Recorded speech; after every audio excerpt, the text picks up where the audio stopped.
Thank y'all so much.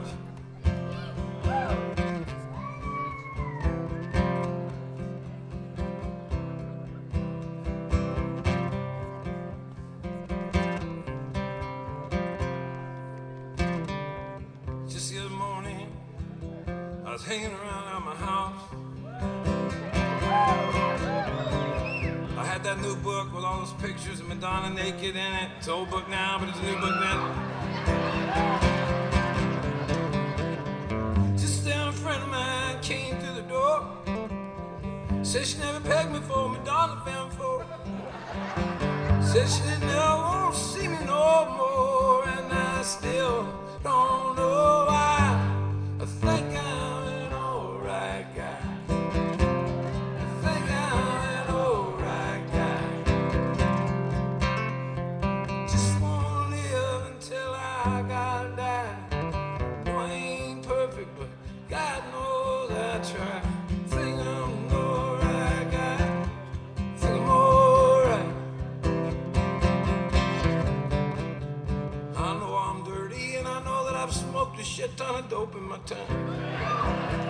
And I'm not sorry. Ain't like I went on television and tore up a picture of the Pope like Snider did that time. Right?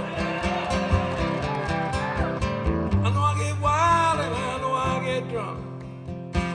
Ain't like I've got a bunch of bodies in my trunk. Old man used to call me a no good drunk, and I still don't know why. I think I'm an alright guy. I think I'm an alright guy. I just wanna live until I gotta die. I ain't perfect, but God knows I try.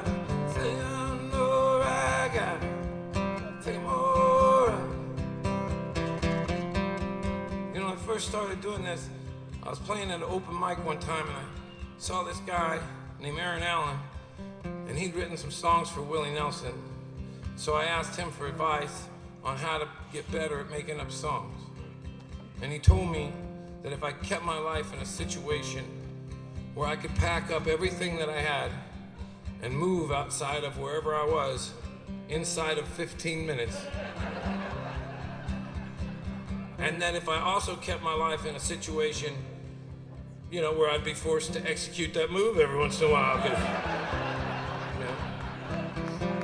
He said, your life might not go well, but you'll always be heading toward more songs. I don't know if that's true, but I bought it. It takes me a lot of discipline to keep my life as fucked up as it is.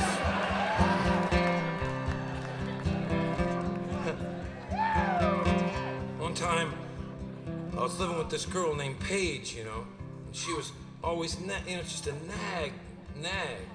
She'd be like, oh, you wrecked my car, you don't have a job, you use my credit card. Just...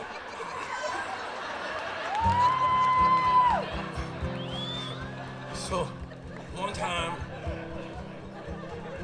I came back to this apartment, her apartment where we were staying. And I was drunk because I'd been out in the park all day jerking around with my friend. She was still in her uniform from work, and I could tell she was pissed. And she looked at my guitar, and she was like, tomorrow we're going to pawn that thing, and you're going to get a job. And I thought, I can be out of here in 15 minutes.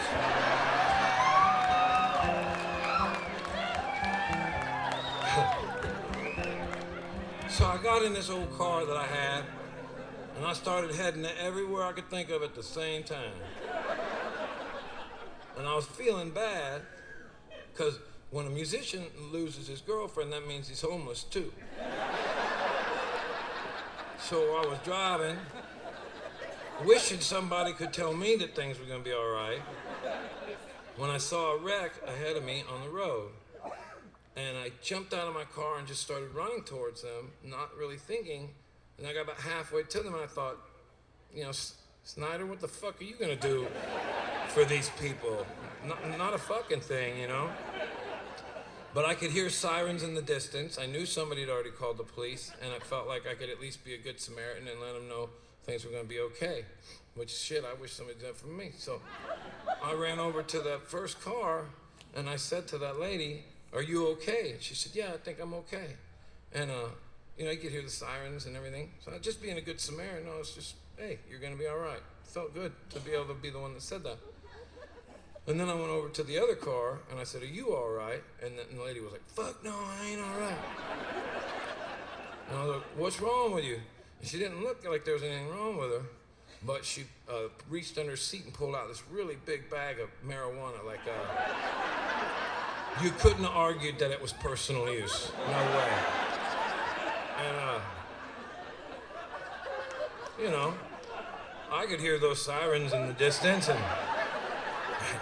I knew somebody had already called the police, and I'm a good Samaritan.